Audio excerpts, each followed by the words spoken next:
The video shows cops recording a residential street. But what is going on here, and why is the officer recording everything? Stay tuned to find out. Later, it was revealed that the video showed undercover cops correcting pedestrian offenses and investigating a case. James McLennis, who operates the Pinellas County Sheriff's Channel, provided the content. The interaction involved several deputies from the Pinellas County Sheriff's Office parked on a residential street while conducting an investigation near a nearby residence. Just all the undercover police cars. Police sheriffs at this house. Undercover. I don't know, take a video of and stuff like that. And this one here does not look like a police vehicle. What exactly are you doing? Experience. McLennis begins recording the interaction as he walks in the middle of the street, arguing that there are no sidewalks and that the officers have blocked the side of the road. He further tells an officer that engaging in the act of recording a video in this situation falls under the protection of the First Amendment, as it is considered a constitutionally protected activity. Hey, sir. You know what else has an ID on you? I don't need ID. Yes, you do need ID. No, I don't need ID. If you're coming into the middle of our investigation, you do. Actually, this is the middle of the street, and I'm And walking you're on a not public supposed street. to be in the middle of the street, so that's a violation. Actually, there's no sidewalks here, so it's not. You cannot be in the middle of the street. Well, you notice you're blocking the way on the side of the street. All right, let me get a pad. You have ID at all? During the encounter, McLennis asserts that he's not required to provide identification to the officers. However, the officers argue that since he is intervening in the middle of their investigation, he must provide identification. McLennis counters their claim by stating he's simply walking along a public street, which lacks sidewalks. He points out that he's not obstructing traffic since there is ample space on the side of the street. I don't have to show ID. I have not committed a crime. Did you drive here? No. But you have to ID who you are. No, I don't. Yes, you do. Under Florida statutes, we're not an ID upon demand state. McLennis maintains that he is not obligated to present ID since he's not committed any crime. However, the officer insists that McLennis must provide identification, even questioning if he drove to the location. McLennis continues to assert his position, stating he is not legally required to provide identification, citing that Florida statutes do not classify the state as an ID upon demand jurisdiction. Am I being detained?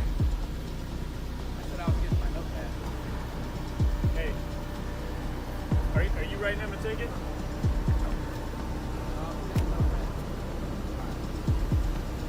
You do understand when there's not a sidewalk, there's a certain direction that you need to write. You need to walk on the street, right? You can't just walk down the middle. Well, when you have all the cars blocking the side of the road, it makes it kind of difficult. Okay, well, guess what, Perry Mason? Since you're so good on the Are you a police officer? As another officer joins the conversation, they inquire whether McLennis intends to issue a ticket. They then explain that when there's no sidewalk available, there is a specific direction for pedestrians to walk onto the street, emphasizing that walking in the middle is not permissible. McLennis responds by highlighting the challenge of following the designated walking direction when all the cars are blocking the side of the road. You're so good on the Are you a police officer? I'm asking you to identify yourself. Excuse me? I'm asking you to identify yourself. Are you a police officer? Yes, I am. Can you please give me your name and badge number? No. Are you refusing to identify yourself? What, is there a Florida state statute that says I must? I think it's are you a Pinellas County Sheriff? Yes, I am. McLennis requests the officer to identify themselves by providing their name and badge number. The officer declines to comply with the request. McLennis then questions whether the officer is refusing to identify themselves and asks if there's a Florida state statute that mandates such identification. The officer suggests that it is likely the case, but McLennis inquires specifically about the Pinellas County Sheriff's Office policy regarding citizen requests for officer identification. The officer does not provide a clear response. How am I supposed to file a complaint against you? Okay. What do you want to file a complaint No. for?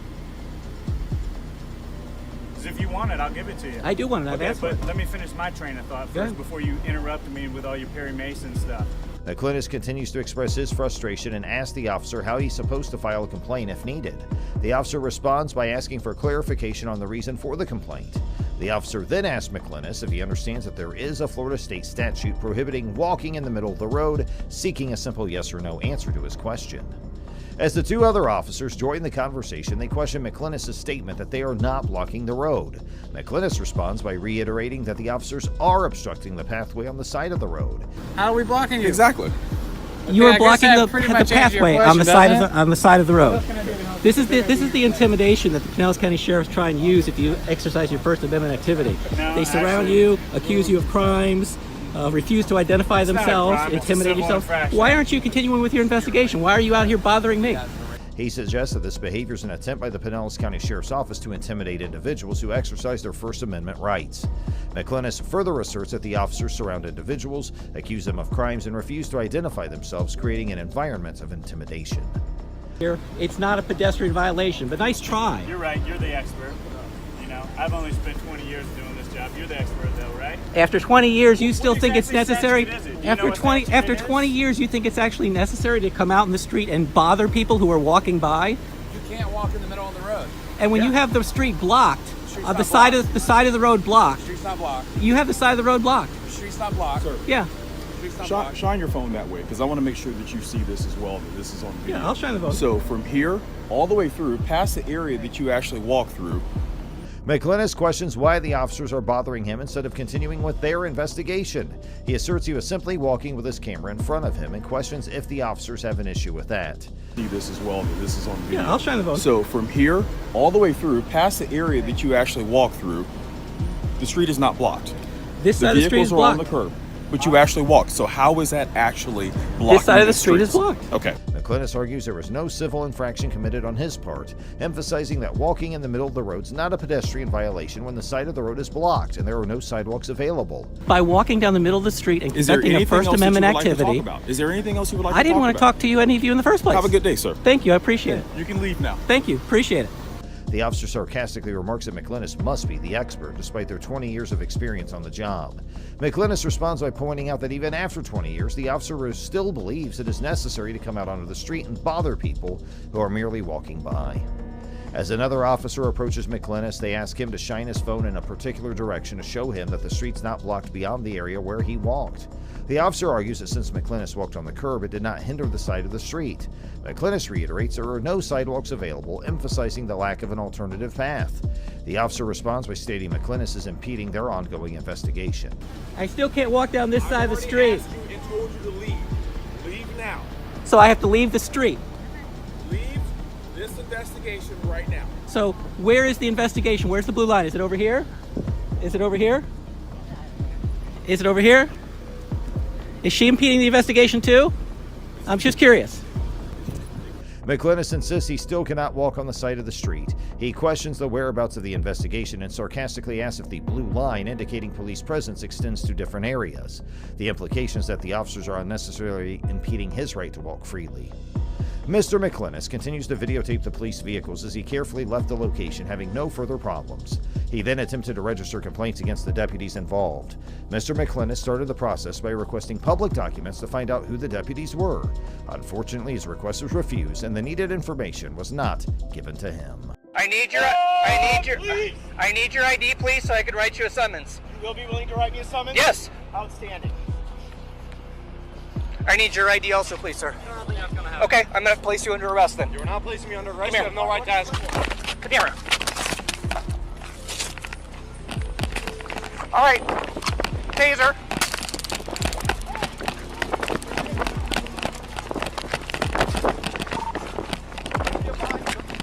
Got it.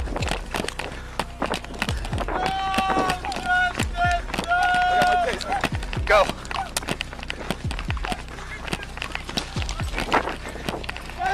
In the incident, a single police officer approached a protester who was presumably participating in a demonstration or gathering.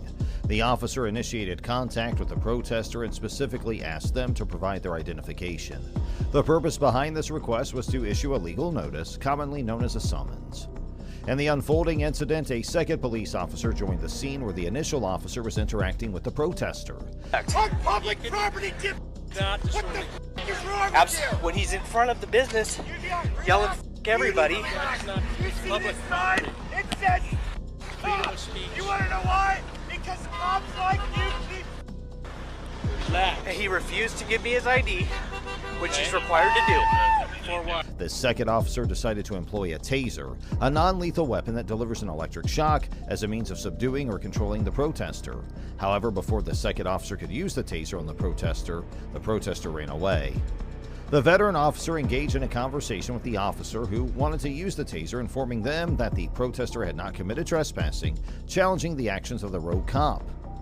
It was alleged that the officers tampered with the footage from their body cameras, potentially erasing audio recordings. This practice of disabling or manipulating body cameras has been a long-standing issue with some police officers seeking to avoid accountability. The cop involved in the incident has a troubling history with 5 civilian complaints against him. One of the complaints accused him of using excessive force on a man experiencing a diabetic shock, while another involved excessive force on a veteran with PTSD who tragically died shortly after the violent arrest. Despite these complaints, the officer has received continued support from the police unions and fellow officers, raising questions about why his actions are defended and his tenure as a cop is supported. Now let's move to another video.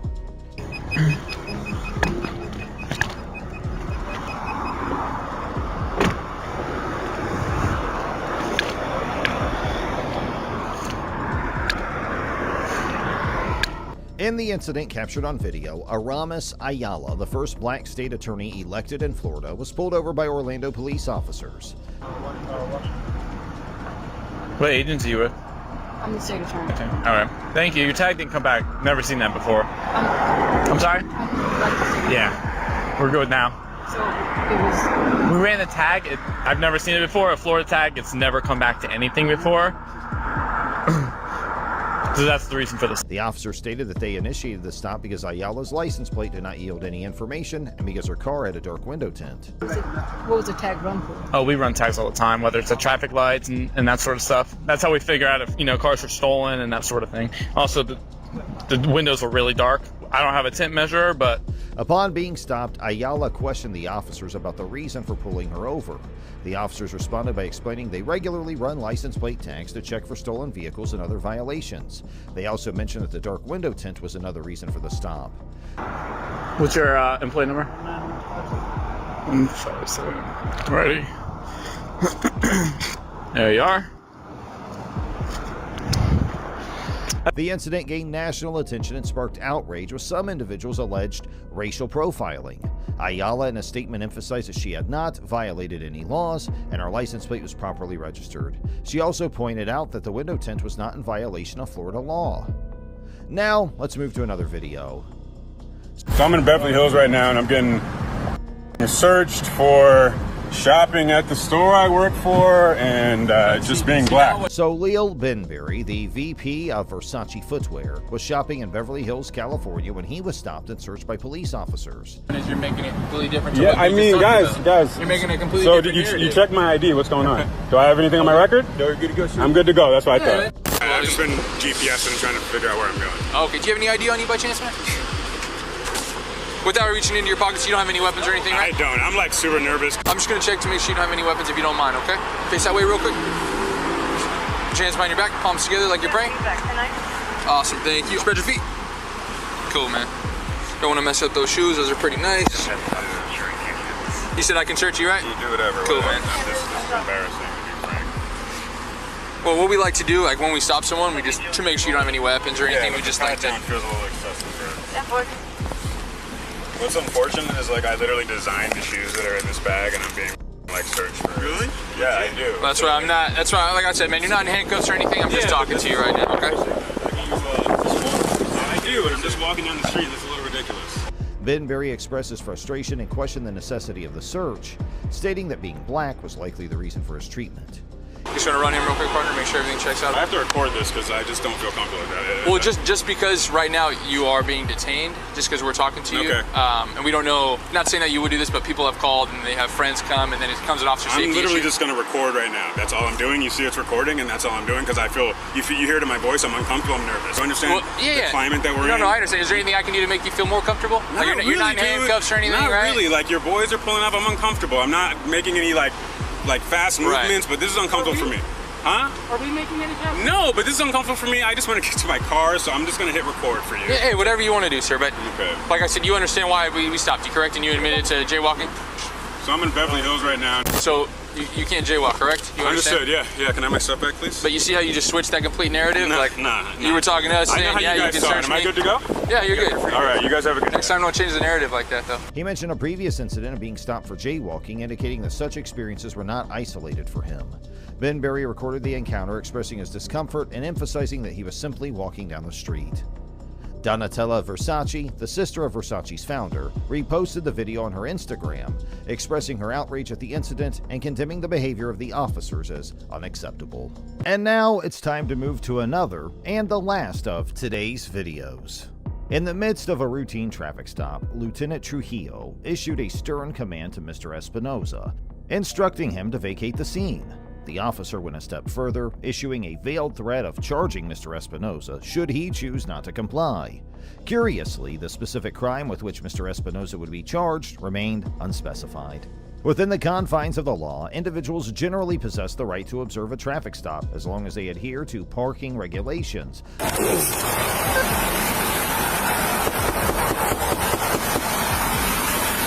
Do you need to be behind this traffic stop? Yeah, I do. Why? It's my son right there. He was following me to pull. Okay, he's on a traffic stop, though. You don't need to be behind it. Well, you gotta be mean. Oh, I'm not being mean. We just don't like when people pull in behind us. I don't like when they pull my son over. That's what we get paid to do, to pull people over. Well, you don't get paid to be. And you don't either, okay? I don't got to put up with your okay? I asked you a simple question, okay? Hold on, man. In fact, you need to leave now or you're going to get charged. It's that easy. I'm recording too. I asked you a simple question. If you have attitude, that's your problem, okay? You're pounding on my door. Yeah, you saw me and you rolled your window up when I came. Hold on a second. Right. Avoid disrupting the flow of traffic and refrain from obstructing law enforcement officers. It was during the initial interaction with Lieutenant Trujillo that Mr. Espinosa was noticed to repeatedly press the screen of a cell phone. According to a police statement, Mr. Espinosa had claimed to be recording the incident, although the actual moment of initiation, whether it occurred upon the officer's approach or earlier, remained unclear based on the camera footage. Okay? No. You rolled your window up when I walked up, okay? So I knocked on your window, okay? You are not a cop. You don't need to be behind me, okay? So you need to leave right now. I don't need to do anything. You got 5 seconds to leave, okay? There's no reason for you to be behind this traffic stop. No reason, okay? No reason, okay? It's not a public street. No reason. Do I not pay taxes? Do you always stop behind cops when they pull people over? I ain't stopped right behind it. Okay, you don't need to be here. You don't need to be here, okay? You need to go. No, I don't. I'm waiting on my son. All right, He's fine. right back. In this scenario, a court could potentially assess Mr. Espinosa's actions to ascertain whether they amounted to obstruction and if his refusal to leave the traffic stop constituted a violation of the law. It is plausible for the court to find that Mr. Espinosa's mere refusal to leave might not be adequate to support an obstruction conviction, as it appears he did not physically impede, impair, or hinder the ongoing traffic stop. His actions instead could be interpreted as an exercise of his First Amendment rights, with the intention of filming law enforcement activities. Okay, you don't need to be here. You don't need to be here, okay? You need to go. No, I don't. I'm waiting on my son. He's my ride back to Wilson. Leave. Leave. That's the part. Stay. Hey, stop. Stop. Get out the car. Get out the car! Get out the car! Get out the car! What are you gonna do? You gonna SD4, give me the radio. Get out the car! Get out the car! Get out the car! Stop it now! Get out the car! Get out the car! Get out the car! Get out the car! Stop it now! Get out of the car! Now! What the hell do you think you're doing? I ain't doing anything. Okay. Now you're on a traffic stop and you're trying to drive away? Get out the car! Call state police! Get out the car! It has nothing to do with anything. Okay, they don't have jurisdiction over it. I don't know what to get. On the other hand, it is also plausible that the court could determine Mr. Espinosa to have violated the obstruction statute by willfully disregarding Lieutenant Trujillo's explicit order to leave the traffic stop. Such a determination might hinge on the interpretation of the law and the specific circumstances surrounding the incident. Get out of the car now! No! I got my truck. Don't give a put it in park! I just did, pal. Sit down as well. Don't pull away from me. I'm not. You're gonna get lit up. I'm not. Okay, you're gonna get You're lit up. breaking my arm, man. Hold on, I'm gonna get out. Get out the car! I'm complying. Get out the car! Can you hold on? Can you guys Get out. Hold on. Now. I'm getting out. I'm not You're under arrest. Turn around and face the truck. You're under arrest. Okay, guys. Put your hands behind your back. Put your hands behind your back. The deputies on the scene issued a command to Mr. Espinosa, directing him to leave the area. However, as he began to pull away in his truck, the deputies responded by aiming their tasers at him and raising their voices, loudly ordering him to exit the vehicle. In response to the deputies' actions, Mr. Espinosa promptly stopped his truck and pulled over to the side of the road, complying with their subsequent instructions. Hands behind your back. I'm going. Put your hands. I'm going peacefully, son. Get back. Get back. Hey, he's recording this case. That's fine. He can record all he wants. This is case, guys. You do what you're told, all right? You think it's okay just to roll up on traffic stops and not do what you're told? Now you go to jail. That's all right. I'm a Turn around and face the truck. I'm already cuffed. You guys not listening. If you listen, you ain't get that handle. Now let's Don't go. move. Let's go. That's great. You need to stay on that. Get in the car. Get in the car. Get in when you. During the course of the incident, Mr. Espinosa made a startling revelation that he had been subjected to a taser while the deputies were in the process of placing him in the back seat of the patrol vehicle. This specific instance was not evident in the body camera footage captured during the encounter. Get a tasing. Get in the car. Get a damn. You have your wallet on you? Don't do that, man. I'm gonna get you out. I'm gonna pass search you. Now get out. I got my wallet. Get out now. Get out now. This is how it's gonna work. Okay? You're gonna do what you're told to do, and that's it. Stand up. Come on, guys. This is excessive. Stop. Come on, man. It. Well, quit acting like an idiot. I ain't acting like nothing. I got a taser piece in my lip. You guys shot me right in the face. Mr. Espinosa reveals that he was tased while the deputies were putting him in the backseat of the patrol vehicle. And although it is not apparent in the body camera footage, Mr. Espinosa alleged in his lawsuit that he was also tased. Additionally, Mr. Espinosa included in his lawsuit an allegation that he was tased yet again while attempting to put his own vehicle in park, following the officer's directive to halt his movements. I get out the car, stop the car. He runs it while I'm holding on to the car. So I had him at gunpoint. Then he puts the car in reverse, backs up almost 600 cars while I'm still holding on to the car. And we tried getting him out of the car. He had the car in drive and he accelerated, but it didn't go nowhere. We tried to get him out, and he was refusing, and then when we tried to put him in, he was refusing. So I tased him, and then I tried to get him out to pass search him and get his wallet because he wouldn't tell me anything. And then that's when you rolled up. Okay. I'm gonna get him over to the jail. Okay. In this situation, it is alleged that Lieutenant Trujillo and Deputy Knoll blatantly misused the authority vested in them and exploited the tasers provided for their protection to deliberately cause harm to an individual. The claim suggests that instead of employing the tasers as tools to ensure safety and maintain control during the encounter, they used them to inflict pain on Mr. Espinosa. Good morning, I'm Officer Parker with the Guyton Police Department. Any reason you ran that stop sign right there? What stop sign? The one right there at Parker's. One that I sat there for like 5 minutes waiting for traffic to go through? You have a driver's license? I do. Alright, mind getting it? Yeah, that's fine. Oh, shoot. I need a debit card, huh? I don't want that. Just give me a second, okay? Yeah, no problem. Alright, here you go, Mr. Harville. Please be more careful at the stop signs, okay? I got you. Hey, man. You know I got a dash cam, right? That's fine. Okay. It's a stop sign right there. And if you have a dash cam, I'll show you running the stop sign. So. Okay. Have a good day. You too. In this incident, a driver named Andy Harville is pulled over by a police officer named Marcus Parker. The officer falsely accuses Harville of not fully stopping at a stop sign. Harville informs the officer that the entire incident is being recorded on his dash cam. Despite being informed about the recording, the officer continues to make false accusations and insists that Harville did not come to a complete stop. However, the dash cam footage later proves the officer wrong. It clearly shows that Harville did stop for about a minute at the stop sign and was driving safely. It is revealed that Officer Marcus Parker has a history of misconduct. He had previously been put on administrative leave from a different police department for driving under the influence. He had driven home in his patrol car after consuming multiple drinks at a local restaurant while off duty.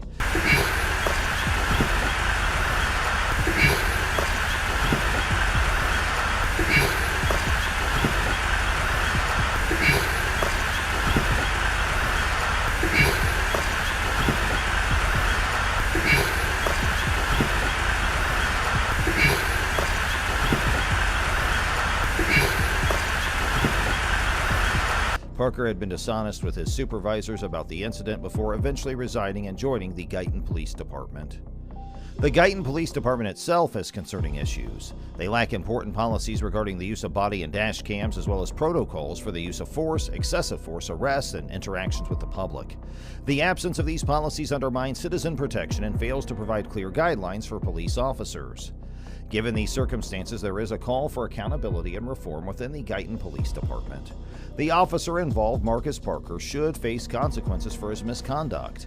Additionally, the department needs to implement necessary reforms for better serving and protecting the citizens under their jurisdiction. Now let's move to another video. Correct. He's being detained right now, but correct. No, I'm talking to Hernandez. I know.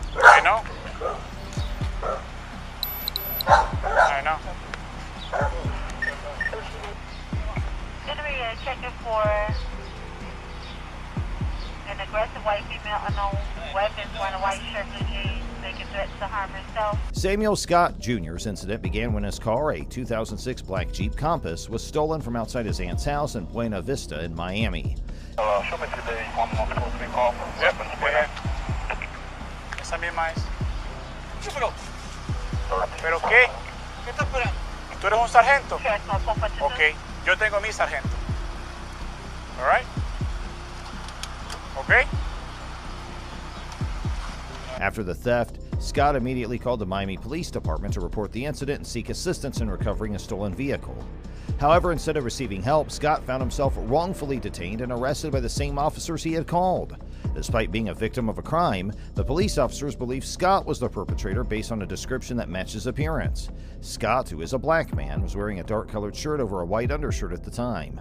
In a body camera footage obtained by the media, Scott can be seen telling the officers that the description of the person who took off in his car was similar to his own, but he insisted that they had the wrong person. I went over there to see the kids and everything. My kids are... Where are your kids? I was with them. Where are they? Over there, what's the name? They were over at my cousin's house. So, when? Huh? When? What? I've been over there since, what? I want to say at least 5:30, 6 o'clock. I actually walked back over here. You have 2 IDs? Yeah. That's not good. Yeah. Well, one is an ID and one is a driver's license. Okay. Right. Scott questioned why he would call the police if he had stolen his own car, and expressed his concern for his children who were left unattended while he's being questioned. You know what's up, okay? Alright, but... Okay. You mind if I sit in your cars? I really don't know it's a bigger space. What I did. I really don't care, but... Alright, listen. I'm gonna reach your rights real quick. Alright? I'm telling you guys got the wrong guy. I can confirm where I was, and I can even confirm my activities. I recently logged off of the VPN at my job. Okay. At what time? Roughly before I came over here, before I called you guys. But I'm telling you, you guys got the wrong guy. Okay. The description of the guy that took off from your car is just like yours. The officers proceeded to charge Scott with several offenses, including leaving the scene of an accident, false reporting of a crime, failure to carry a concealed weapon license, and possession of marijuana. However, these charges were later dropped by the Miami-Dade State Attorney's Office in November 2021, indicating that there was insufficient evidence to pursue the case against Scott. To the time, I really just jumped out of the car to go see. That's it. If you want, like I said, we can go. Like, I had my kids and stuff like that, dropped them off, came over to say hi. And I went, I don't know what happened. I mean, like I said, I know the people that stay across there, over here, all over the place. I don't know what happened. My car just, somebody jumped in, drove off. And I'm sorry, but I'm telling you, I didn't do it. I mean, literally, I mean, why would I call the police?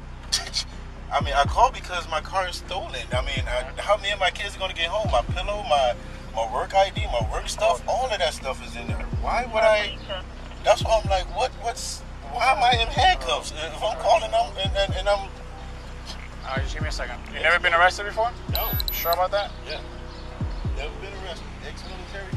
As a result of this wrongful arrest and detention, Samuel Scott Jr. is now suing the Miami PD and 5 specific officers involved in the incident.